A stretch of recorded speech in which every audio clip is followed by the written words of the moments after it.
The region of Western and Central Africa has the least favorable indicators in regards to maternal mortality, contraceptive prevalence, fertility, level of dependence, level of teenage fertility, and women empowerment, compared to the other regions of the continent. It also experiences a fast demographic growth, in particular for the young population. Nevertheless, with important investments in health and education, this new generation could represent a tremendous economic opportunity known as the demographic dividend. C'est une question pas seulement économique ou de paix, de sécurité et de stabilité. It's not only a question of economy or of peace and security. It's a geopolitical question because what is happening today in Africa in south of the Sahara concerns everyone in terms of demography with all its implications on social demand, in terms of migration and terrorism. So I think it is fundamental. So I think it is a fundamental question. Africa and its partners and the whole international community need to get mobilized and become the spearheads of the 2030 agenda, because achieving the Sustainable Development Goals calls for an investment in the human capital, especially here in Africa, an investment in youth and young girls. If youth get fully trained, if these youth become a productive force in favor of the continent, and if these youth change their behavior in terms of procreation, I think Africa will be in a good situation. De comportement en termes de procréation, je pense que l'Afrique sera dans la bonne direction. A reduction of the high dependency rate, a decrease in the number of children and elderly people dependent on those who work, could produce resources for sustainable development in the area.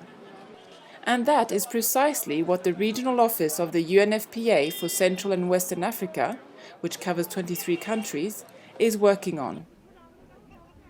However, the challenges are important, in particular in the Sahel countries that face recurrent humanitarian crises, such as the Central African Republic and the countries around the Lake Chad. For example, since 2009, the Lake Chad Basin has regularly been the target of violent and bloody attacks of the Islamist group Boko Haram. Today, at least 10 million people is in need of humanitarian aid in this area.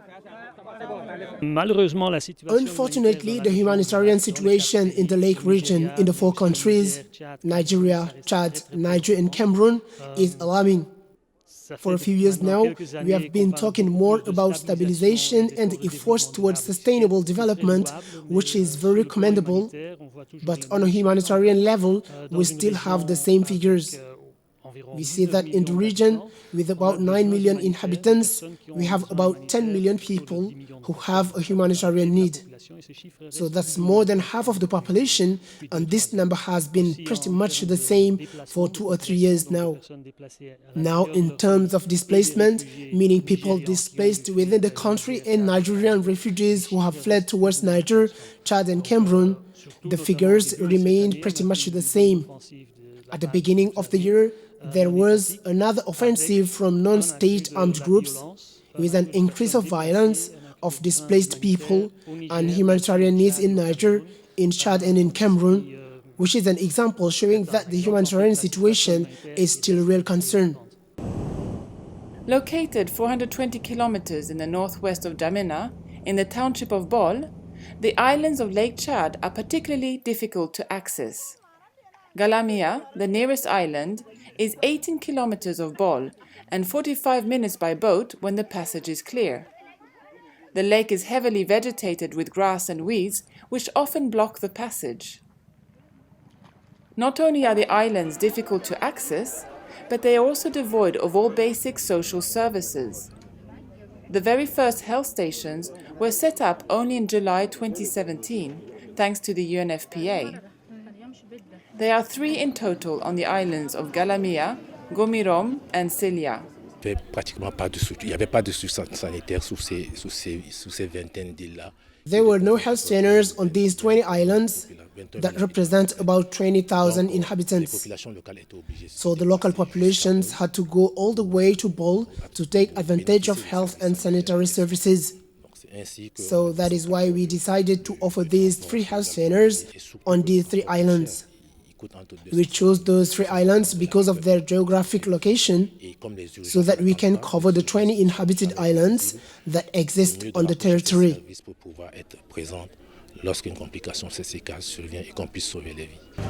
On the Galamia Island, the midwife cares for some 20 women per day. Antenatal consultations, family planning and childbirth are the main services offered here. Kole is one of the women who has benefited from family planning services. At 40, she has 9 children and has never taken advantage of family planning services before. Before, I used to get pregnant almost every year. Ever since this center is here, I am able to do family planning to avoid getting pregnant again. It's especially important since my baby didn't survive my last pregnancy. It has changed a lot. At first, it wasn't at all easy with the population. Even to get a woman to accept the Jadel insert, a procedure I just did now, wasn't easy. But with time, we were able to sensitize women. And now they accept to come and take the contraceptive method. And as for childbirth, well, there used to be only a matron, or a traditional midwife, who used to help with the delivery, and there used to be many complications, with a lot of bleeding. But ever since we have our services here, it is better. We've been able to solve some challenges. To improve the indicators for maternal and neonatal mortality in Central and Western Africa, the UNFPA 2018-2029 strategic plans aims at achieving 3 transforming outcomes: 0 avoidable maternal death, 0 non-satisfied need in family planning, and 0 gender-based violence. Achieving these objectives call for the provision of quality care during and after the childbirth, which is something that is often still lacking, as well as better training for health personnel. It's in view of this that the UNFPA, Ivory Coast National Institute for Training Health Agents, Niger's National School of Public Health, and Mali's National Institute of Training in Health Sciences were selected to house regional centers of excellence for a master's degree in nursing and obstetrical sciences. These centers were set up by the WAHU, the West African Health Organization, and the UNFPA in the framework of the SWED project, the Sahel Women Empowerment and Demographic Dividend project. L'UNFPA, donc, dans le cadre de son mandat, d'autant plus mise en exergue de... The UNFPA, in the context of its mandate, in its 2018-2021 strategic plan, which aims at putting an end to all avoidable maternal death, has committed to enable countries to resolve the underlying cause of these material deaths, including the lack of human resources. We have come together with the 6 SWED countries to see what is the best way to bring our coordinated support, both in terms of continuous training as well as in initial training. Dans la formation continue que dans la formation initiale. The demographic growth in Africa is one of the strongest in the world. Indeed, from 230 million Africans in 1950, the population of the continent has increased to more than 1,200,000,000 inhabitants in 2015 and should double by 2050. In the Sahel countries, a region populated predominantly by Muslims, this strong growth is a result of a high fertility rate, with an average of between 5 and 7 children per woman. These high fertility rates are the result of a weak use of modern contraception methods, as in Chad, for example, where more than 45% of the population is under 15 and where only 2.8% of women in union use a contraceptive method.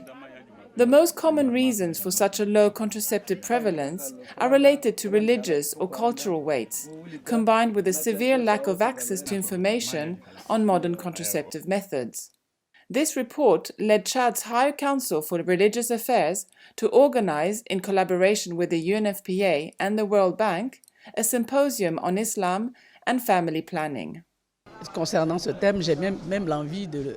In regards to the theme, I would like to reformulate the theme and say religion instead of just Islam, because in Ivory Coast we have the Christian religion and we have the Muslim religion, who together make up the conscience of the population in relation to how the problems of society are taken care of.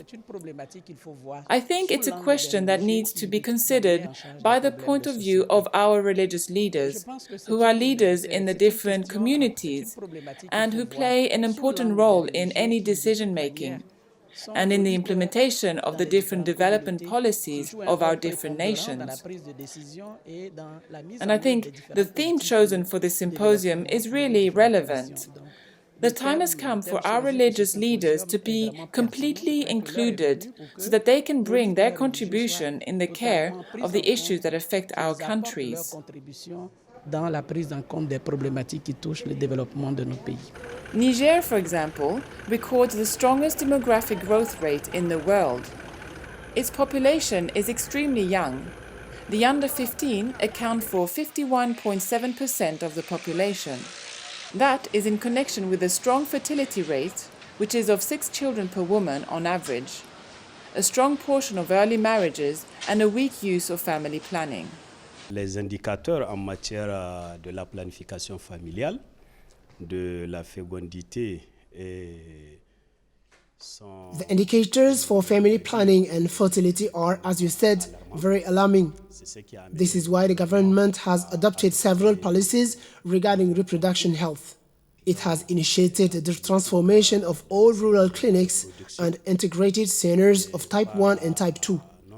Type 2 allows for a minimum package of activities which includes all health services relating to sexual and reproductive health, all family planning services, in all the centers across the country.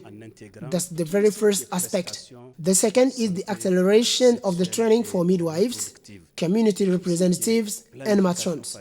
The third element is the free access to family planning and free prenatal consultations. Le deuxième, c'est l'accélération de la formation des sages-femmes, des relais communautaires, des matrones. Initiatives in favor of girls are abundant in Niger. In Tessoua, more than 100 kilometers of Maradi, the Barmo Danbaskore school has been helping since 2009 with the reintegration of girls victims of early marriages. Balkissa Tari went to the Barmo Danbaskore school.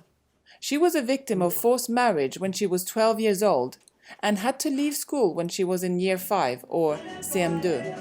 At the Barmo Danbaskore school, she was able to obtain her BEPC, the secondary school diploma, before attending a training in radio animation. I wanted to be a radio host because I like it, and I have noted that some radio shows sensitize girls on early marriage and gender-based violence. I have been a victim of that. That is why I fought to get a diploma in order to do my part in fighting that type of violence. In my shows, I try and sensitize people on subjects such as obstetrical fistulas, forced and early marriage, child and maternal death, amongst many other subjects. In Tessoua and all over Niger, the traditional authority plays an important part in the fight against early marriages and gender-based violence, as well as the fight for women empowerment and maternal and child health. For a few months now, the chief of the township of Tessoua has initiated a millet collection project. Today, more than 15 tons of millet have been collected and will be sold. The money will be used to finance cases of medical evacuation. Il arrive souvent que des femmes, des hommes, Very often, women and men come and find other people in the big city to beg or ask for help to evacuate a family member, a sick son, father or mother, to evacuate them either to the region hospital at Maradi or in the hospital in Sender. And the amount that is needed to evacuate is a mere 21,500 CFA francs. There used to be a project here that would help for these situations, but it no longer exists. There are more and more people begging for this kind of help. And because of that, we have made a proposal for the rural populations that each family should contribute 1,000 CFA francs. Once that sum is collected, it will be possible to get petrol and to drive the person to one of the 2 stations in Maradi or in Zender. There may be a pregnant woman with complications or a young child who has issues and who comes from Brazilian families or social cases. We shouldn't see families back in the place or elsewhere because they can't pay for any evacuation. In Niger, another consequence of child marriages and early pregnancies are obstetric fistulas, and the UNFPA is determined to fight this disease and has committed to help with the reparation and the social rehabilitation of the victims, as well as their empowerment through income-generating activities. The National Center of Reference for Obstetric Fistulas in Niger treats approximately 160 women each year. These women also benefit from income-generating activities to help with their reintegration. There are women who are victims of obstetric fistulas or even iatrogenic fistulas who have come here on their own or who have been referred from another fistula healthcare center in Niger. There are about 10 other centers, and women are taken care into regulatory thanks to the support of the state, but also with the support of the UNFPA. We look after them until they are healed, and then once they are better, we help them with social reinsertion, which means we help them get back home. We also help them with prevention, because to operate is not the solution. The work needs to be done before so that no woman suffers from fistula. Health, as we know, does not have a price, but it costs money. Malabo is confronted with a drop in oil prices, and that has had a considerable impact on its financial means. At this point in time, an American oil company, Noble Energy, with headquarters in Houston, and who has been present in Equatorial Guinea since some 20 years, expressed its availability to invest in the sector of development to support the government. Here in Equatorial Guinea, Noble Energy has a quite vast portfolio. This partnership comes at the right time, but what is special about it is that we need to focus on the 2 provinces, Bayo North and Kentem, because these 2 provinces have indicators that are under the national average. So we try to put in the better conditions by investing in health, in particular in maternal and neonatal health. That is one aspect to consolidate the achievement that the country has already come up with. The second aspect of this cooperation is that it's the first time we are trying to work alongside Noble Energy to see what is happening with the other projects where Noble Energy or other oil companies intervene. For example, we cannot talk about reducing maternal mortality without trying to see what is happening with other projects that are also working on that. As a case in point, reducing maternal mortality won't be possible without looking into another project working on malaria. Because as you know, malaria and pregnant women, well, we all know that it's a problem in this tropical zone. To this particular project and this partnership. In the field of health, Equatorial Guinea has made remarkable efforts to reduce maternal mortality. In fact, in 2015, it had reached the objective number 5 of the MDG, the Millennium Development Goals, which recommend to improve maternal health. As it goes, the private company which is invested at the sides of the government of Equatorial Guinea to advance what has now become the Sustainable Development Goals, wanted the presence of a technical partner whose expertise, competence and know-how are recognized in this sector. The United Nations Fund for Population, the UNFPA, has thus been requested to intervene as the executing agency for the project for the reduction of maternal and neonatal mortality in Equatorial Guinea. This partnership arrives at the right moment, and its particularity is that we have to focus on 2 provinces, Bioko Norte and Kentem, because they both have an average which is under the national average. So we are trying to put them in better conditions by investing in health sector and more specifically in maternal and infant health care. That's an aspect to consolidate what the country has achieved already. The second aspect is that this is the first time we working with Andral Energy to see what is happening in the other projects where this company is intervening. For example, we cannot fathom what is not working in the maternal health care sector without finding out what is being done regarding the fight against malaria. And as you may know, malaria in women are a critical issue in this tropical area. In 1969, when the United Nations Fund for Population was created, it was difficult for women to get hold of means of contraception, and the risk for maternal death was relatively high. The high point of the global movement aiming at enabling women to make real-life choices was the ICPD, the International Conference on Population and Development, in Cairo, 1994. 25 years on, in spite of the progress achieved, many challenges remain. There is a lot of work that needs to be done. So that is why I would like to take the opportunity, as we will be celebrating the 25 years of the International Conference on Population and Development, to make a call to everyone, to the African countries and to their partners, really to everyone, so that we can achieve this agenda, which is extremely profitable for peace and prosperity for everyone. 25 ans de cette conférence. We are now in the 25th year of this conference. That means it was 5 years before my birth. And when you look at female genital mutilation, child marriage in Guinea and all over the world, well, we can see that youth are the motor of change.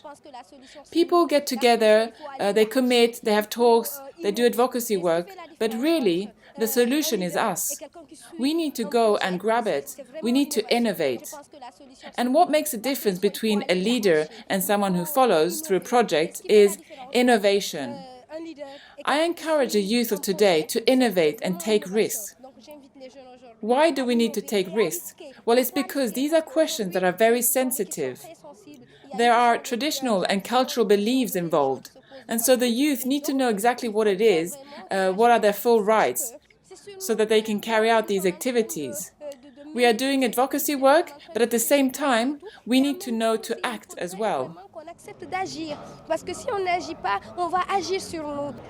In the context of the 25-year celebration of the ICPD, AFRIAN, the network of teenagers and young people in population and development in Central and Western Africa, in partnership with the United Nations Fund for Population, recently organized the Dakar 25 Hours on the site of the Monument of the African Renaissance.